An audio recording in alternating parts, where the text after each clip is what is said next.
Hello and welcome to DFS Coach Talk. It is Wednesday, October 27th, 2021. I'm Andrew Hanson alongside Josh Crash Davis. And Wednesday night, Crash, you know what that means? We've got Thursday night football tomorrow, week 8. Your Packers against the Cardinals with an awesome matchup, at least on paper. 6-1, traveling to visit 7-0. I would think you'd be ultra fired up for this, but you're going to be missing one of your key guys. Yeah, it's going to be tough without Devontae, assuming that there isn't some small miracle and, he tests negative and then, gets to fly out there, I guess, on a private jet or something. I don't know how that would work, but that's pretty much how it'd have to work because they've already flown off. So they're already over in Arizona. Yeah, I guess it is a long trip. The drive probably wouldn't work. I bet there'd be folks all across the region ready to get him down there. But yeah, he'd have to jump on a flight, but not looking good here as we record Wednesday night. So Josh, being the number one Packers fan that any of us know, he's going to break the Packers side down for us. And they've been hot here, 6 in a row. Like I said, Arizona 7-0, but because of those injuries, or absences, we've got Arizona favored by 6.5, the total of 50.5. And Crash, we got to keep the hot streak going here on Thursday nights. We've really been hot the last 2 weeks, and you guys were strong this weekend. Thanks for holding down the fort. You and Omaha Joe. Omaha Joe's got the night off here tonight. He's wearing his Peyton Manning jersey somewhere. Yeah. By the way, they were great in the booth on Monday night. I like that Manning duo. Some great interviews. But let's talk about this Green Bay side because we need to figure out how this wide receiver group is going to come together. So let's start there, if you don't mind. Assuming Adams and Lazard are out, like we think they're going to be, it seems it's about 99%. Mm-hmm. What do you think the wide receiver group is going to look like? I think, the way they're gonna approach this game to me is going to be similar to the way they've approached the previous games without Devontae Adams, which they have found a way to win them all somehow, 6-0 without him, which is a pretty amazing statistic when you look at how good Devontae Adams is and how good, he kind of solidifies the whole offense for them. So, but Aaron Rodgers, first of all, is 33-5 on Thursday Night Football. I wanted to get that out there. And without Adams, he's averaged 311 passing yards and about just under 3 touchdowns and no interceptions. He has seen quite a bit of an uptick, in his targeting Aaron Jones in these kind of games. Basically, he's averaging about 6 receptions and about 55 to 60 receiving yards a game, along with 5 receiving touchdowns in the games that Devontae Adams is out. So getting about 14 carries a game for 70 yards. So basically about 125 all-purpose yards per game. So a pretty substantial amount of the usage goes to Aaron Jones when Devontae Adams is out. Besides Jones, though, I think he's going to kind of spread out the offense. LaFleur will. So you could be looking at, 3 to 4 targets for Cobb, 3 to 4 targets for Equinemius St. Brown, 3 to 4 targets for Robert Tonyan. I just think it's going to be really spread out. So it's going to be really hard to predict which receiver we want to target the most. So that's why I'm looking at Aaron Rodgers and Aaron Jones being the core of all my lineups and just kind of building around that, putting in value where I think it fits, and then, getting the key players from Arizona that we want to play as well. But Jones and Rodgers are absolute staples for me in every lineup. And then I'm just going to find ways to get different and a little bit, weird in GPPs from there. So very interesting. Yeah. So I like those stats. That is surprising that he has that record and those numbers without Devontae Adams. But I want to dig into that a little bit more because one of the stats that I pulled was the target share of Adams and Lazard. This year, it's 42%. He's directed 94 targets their way. Aaron Rodgers, of course, out of his 221 pass attempts. So that is a monster chunk, and I would expect Jones to get some more looks. But I think there's opportunity here with these pass catchers, and especially on DraftKings, they're all really cheap. Yeah. So I'm a little bit more interested in those guys than I am Rodgers and Jones. I would be more likely to play one of those guys. Because if you look at Cobb, he's 3,600. MVS, if he plays, he's 38. Mm-hmm. And if you go up to Tunyon, that's 46. Equinemius and St. Brown only 600, and he's the guy that you're looking to be that third receiver, right? If MVS is playing, you're looking at Cobb, MVS, and Equinemius. Okay. Mm-hmm. Yeah, MVS plays, and he would be the third receiver. Okay. And then you still have Amari Rodgers, the rookie, and then they recently activated Malik Taylor. He was on the COVID-19 list, actually, so Lazard went on it, and then he came off it. Taylor came off it, so. And he hasn't really played this year yet. So, and he had a couple games. He had a game against Tampa last year I can think of, a couple games where he kind of flashed a little bit. So, in a really deep, GPP play, I could consider that kind of a play with Malik Taylor, but probably wouldn't use him in anything else. But very, very large GPP. And do you want to share your thoughts on Equinemius over Amari Rodgers that you shared with me before the podcast? Because if you look at it on paper, St. Brown has 3 targets on the season and Rodgers has 2, but you have a clear preference here. Yeah, I do prefer St. Brown. He's a little bit more familiar with the offense. He's been around longer. This is his, I believe, 4th year with the Packers. And he's missed basically 2 of those years with an injury. He missed last year. And, Amari Rodgers hasn't really been targeted. They've kind of been using him in the jet sweep, kind of a receiver in the backfield with Rodgers. But as a rookie, he hasn't gotten the snaps that the other, receivers ahead of him have gotten, obviously. And I just think that they're going to try and rely on the people that, Rodgers is really particular about throwing to guys that he trusts. And I think that, Cobb is going to be his main guy if MVS isn't activated. And then, he'll look to St. Brown as either the second or third option, depending on if MVS plays. And then with Rodgers, he only has, like you said, the 2 targets and just really hasn't developed that chemistry yet with Aaron. So I would lean towards Equinemius, but really preferring Cobb and MVS if he's activated. Okay, excellent. Yeah, and then just looking at the matchups again, the quarterbacks against Arizona, 4th fewest fantasy points on the season. They haven't had the toughest schedule. I'd say the best quarterbacks they've faced have been Cousins and Stafford.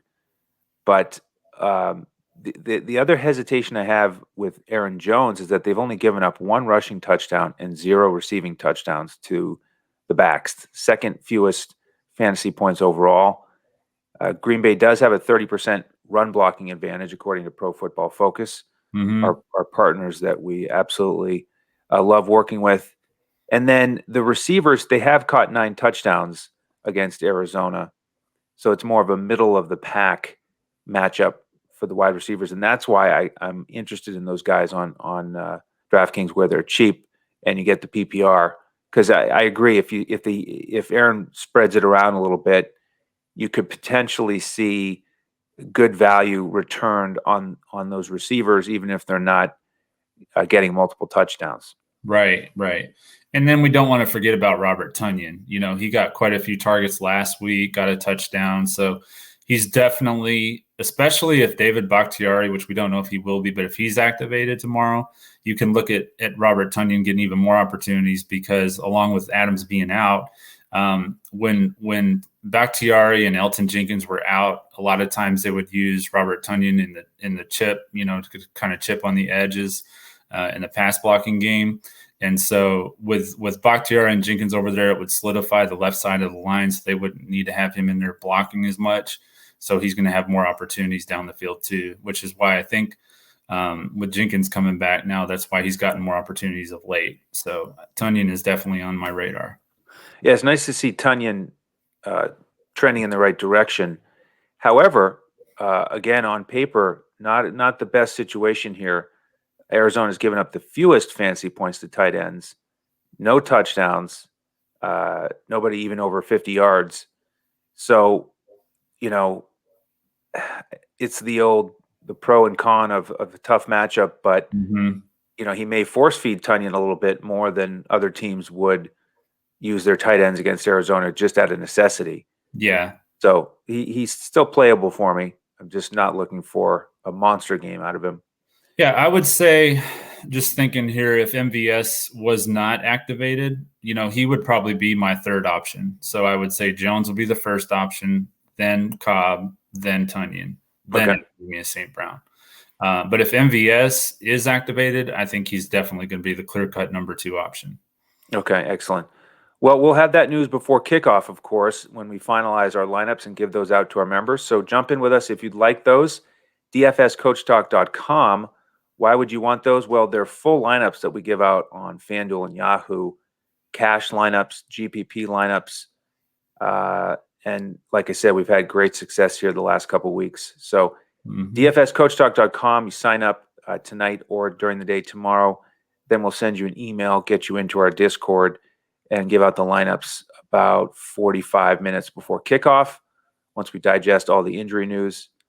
And then the core plays on DraftKings, of course, as well, with the cash build and the GPP build. All right, let's go to the Arizona side. Unbeaten here, Josh. And like I mentioned, not the best matchup, but just smoked Houston last week, 31-5.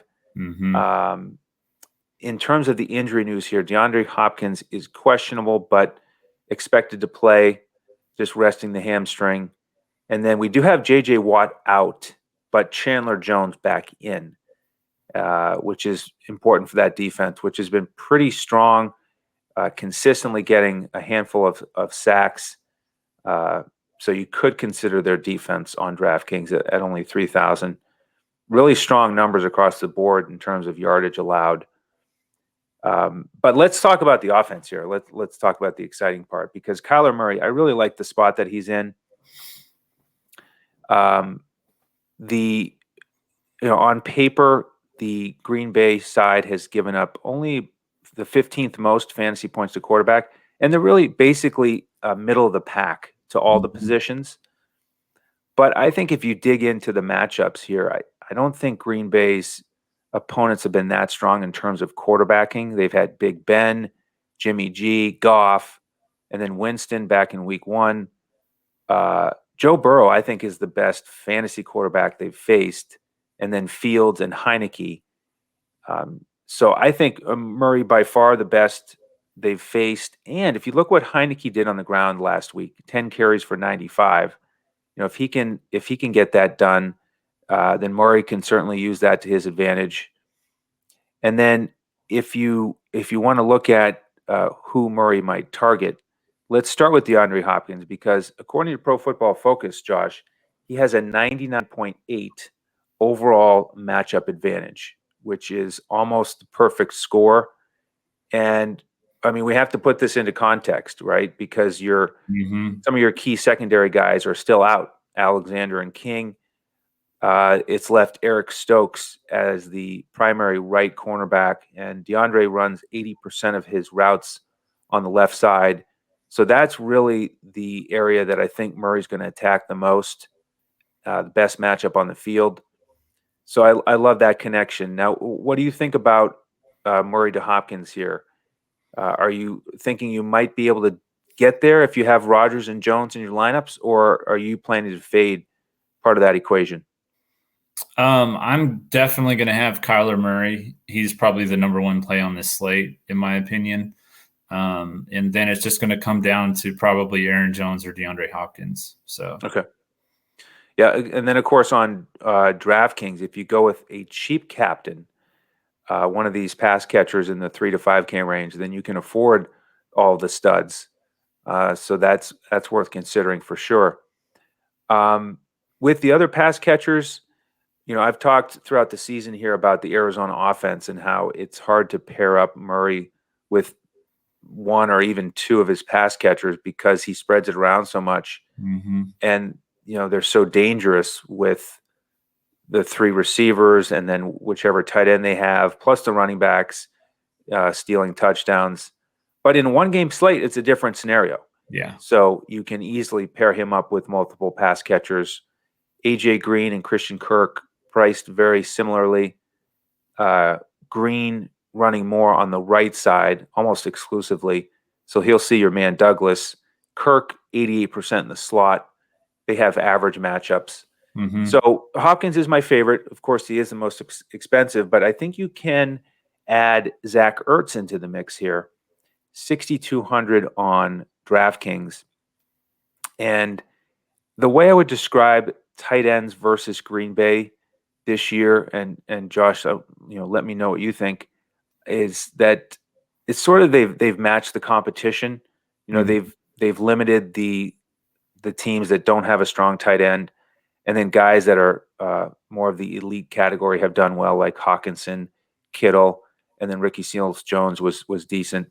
So I like Ertz here as a potential play now that he's gotten used to the system a little bit, got the touchdown over 60 yards here. So I think he's worth considering as well. Yeah, I think Ertz is a good play, and this is the main reason why. I actually think Green Bay's done a pretty good job against tight ends in general this year. But with Murray and his scrambling ability, they have to have somebody with some speed that's going to shadow him. And their safeties outside of their corners are probably the fastest guys on their defense. You've got Darnell Savage and Adrian Amos, who both run to 4.3 40. So they're both pretty quick. So I think they'll probably end up using one of them to spy Murray. And then, the other one, of course, will be deep, in coverage. But I really do think that they're going to try and spy with one of their safeties instead of using one of their linebackers, even though Devondre Campbell is like the highest rated linebacker on Pro Football Focus right now, which is pretty amazing to me.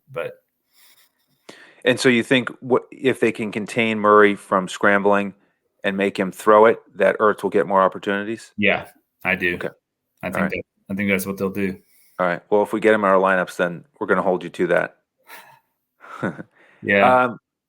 With the running backs, of course, there's Rondale Moore, of course. Not my favorite, kind of a lower volume play. But with the running backs, kind of a challenging situation most weeks on a big slate. And Connor is really just like a thorn in the side of DFS investments in the Arizona passing game because he still gets those rushing touchdowns. Mm-hmm. But he hasn't really been involved in the passing game. That's been Chase Edmonds. So even though I think Arizona is going to play with the lead, for some reason I'm kind of leaning Edmonds. If you go there, Green Bay's been pretty solid against the run. Herbert got almost 100 yards against them. But other than that, they've been pretty solid. But you don't have to go with one of those guys. It is an area to fade because it can be challenging to pick out which one's going to get the touchdown. Mm-hmm. Yeah, I'm not going to play either one of their running backs. I think that to me, the best options are Hopkins, Green, and Ertz. And then, those other guys, I'm sure they'll get their receptions and stuff too. But I just think that those are the main guys that I want to target. Especially to me, AJ Green has the best matchup of any of the receivers because I think they might try and double Hopkins. So, okay. Well, I'm glad you mentioned that because I wanted to follow up with some of the guys who've done well against Green Bay. And I think they match up more to Hopkins here. And I'm curious why you think, how it might change. Because, McLaurin had so much success against them. Jamar Chase had a big game. Deontay Johnson was strong. And we know that Hopkins can run some of those slant routes like Johnson, but also go deep like Chase and McLaurin. So, did they, I don't, you watched those games closer than I did. Mm-hmm. Did they not double Chase and McLaurin? Do you think they're going to change the scheme against Hopkins? Yeah, I think they are going to change the scheme a little bit. And another thing we haven't really mentioned yet is Joe Barry, the Packers defensive coordinator, is out because of COVID. And Jerry Gray is going to be calling, the plays and stuff. So I think that he could do things just a little bit different. He came over from Minnesota, And I was thinking about how Minnesota a lot of times would help, send help coverage and double and stuff like that. So I think that could be part of their game plan. I'm really not sure, with a different defensive coordinator in there calling plays, it's kind of hard to know exactly how he's going to call it. But I do think they'll try and switch some things up, maybe try and help Stokes a little bit, because he did get, he didn't get completely abused by Terry McLaurin, but, he definitely got him on that one deep ball for a touchdown. And outside of that, I guess Stokes held up pretty well. And then the touchdown that Chase got, that was like 74 yards or whatever, that was actually on Darnell Savage. He just missed an interception on that play. Stokes wasn't in coverage on that play. So, all right, well, that's going to be a key matchup and a key piece of that Green Bay strategy. I'm glad you mentioned the DC is out. So we'll keep strategizing here and finalizing lineups. Yeah, there's a lot of unknowns. There really is. There are. So great reason to jump in with us at DFS Coach Talk. We'd love to have you. If you pick up a membership, you get access to all of our sports. We've got the World Series lineups going. Crash, thank you. You helped me cash last night there. Yeah. Basketball, of course, up and running. Golf, we got those lineups set for tomorrow. Jump in tonight. You can still grab them. Any other thoughts here, Josh, before we wrap up? No, I think it's going to be a long 24 hours for me, or 22 hours from now. Just waiting to see who's going to play, who's not going to play, and then once they start playing, how they strategize and everything else. Because, like I said, it's just kind of a toss-up how it's going to go. Yeah, well, hopefully MVS at least will be out there. That would help. So Green Bay can have a nice trio of receivers that Rodgers trusts, and we can have a good battle here. But yeah, we'll be ready for every scenario and put these lineups together. So thank you all for tuning in. On behalf of Josh Crash Davis, I am Andrew Hanson. We'll see you next time as we look to crush it in DFS.